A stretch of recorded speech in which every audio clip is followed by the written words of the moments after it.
শেষ মুহূর্তে মানুষ হুমড়ি খেয়ে পড়ে ঢাকা আন্তর্জাতিক বাণিজ্য মেলায়। রাজধানীবাসীর ঢল নেমেছিল বাৎসরিক এই আয়োজনে। ক্রেতা দর্শনার্থীদের ঠাসা ভিড়ে বেচাকেনাও জমজমাট। গৃহস্থালী, আসবাবপত্র, প্রসাধনী, জুতা, শীতের কাপড়, শাড়ি, খেলনা, খাবার, হস্তশিল্প, জুয়েলারি, মেলার সব স্টলেই ছিল লোকে লোকারণ্য। শনিবার সাপ্তাহিক ছুটির দিন, অন্যদিকে মেলার শেষ দিন হওয়ায় ক্রেতাদের ভিড় ছিল উপচে পড়া। আর এসব ক্রেতাকে টানতে ছিল বিভিন্ন কোম্পানির অফারের ছড়াছড়ি। শেষের 2-3 সপ্তাহ একটু ভালো জমেছে মাশাআল্লাহ। বিশেষ করে ছুটির দিনগুলোতে উপচে পড়া ভিড় ছিল, আমরা আশানুরূপ সাড়া পেয়েছি। কোনো পণ্যে কোনো ডিসকাউন্ট নেই, ঠিক আছে, যার কারণে শুধু দেখতেছে আর চলে যাচ্ছে। মানে ওরা বলতেছে আপনার প্রাইসটা একটু নাকি অনেক বেশি, প্লাস হচ্ছে যে ওনারা এসে দেখে যাচ্ছে। মেলায় প্রায় সব শ্রেণী পেশার মানুষের সমাগম থাকলেও তরুণ তরুণীদের উপস্থিতি চোখে পড়ার মতো। সব স্টলেই মানুষের ভিড় থাকলেও গৃহ সামগ্রীর স্টল ও পেভিলিয়নে ভিড় একটু বেশিই ছিল।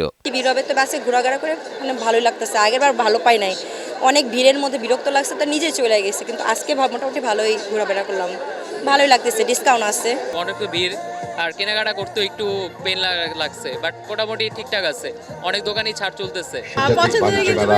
শেষ মুহূর্তে খুবই উৎসবমুখর পরিবেশ, ভালো লাগলো এসে।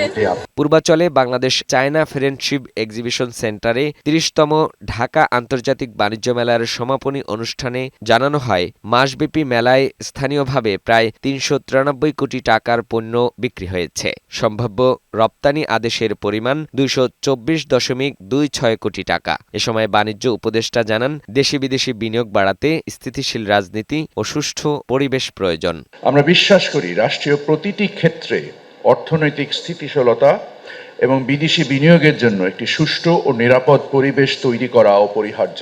আমাদের নিজেদের জাতীয় সক্ষমতা নিরূপণ করার জন্য আমি মনে করি অসম্ভব জরুরি, এবং তাদেরকে কোনো সাশ্রয়ী মূল্যে অথবা এমনকি বিনামূল্যেও আমরা আমন্ত্রণ জানাতে পারি কিনা, তাদের পণ্যের বৈচিত্র্যের উপর নির্ভর করে, পণ্যের উদ্ভাবনের উপরে নির্ভর করে, সেটা শিল্প পণ্য হোক, রপ্তানি পণ্য হোক, গৃহস্থলী পণ্য হোক। এবারের মেলায় দেশি বিদেশি ২২৯টি প্রতিষ্ঠান অংশ নেয়। ভারত, তুরস্ক, সিঙ্গাপুর, ইন্দোনেশিয়া, হংকং ও মালয়েশিয়া, এই ৬টি দেশের ১১টি প্রতিষ্ঠান এবারের মেলায় অংশ নেয়। ঢাকা আন্তর্জাতিক বাণিজ্য মেলার পর্দা নামল। ব্যবসায়ীদের অভিযোগ, হকারদের কারণেই তারা এবছরও হতাশা নিয়ে ফিরতে হচ্ছে। আগামীতে যাতে আন্তর্জাতিক মানের এই বাণিজ্য মেলা হিসাবে গড়ে তোলা হয়, এমনটাই প্রত্যাশা তাদের। ফাহিম মুনায়েম, বৈশাখী সংবাদ, পূর্বাচল, নারায়ণগঞ্জ।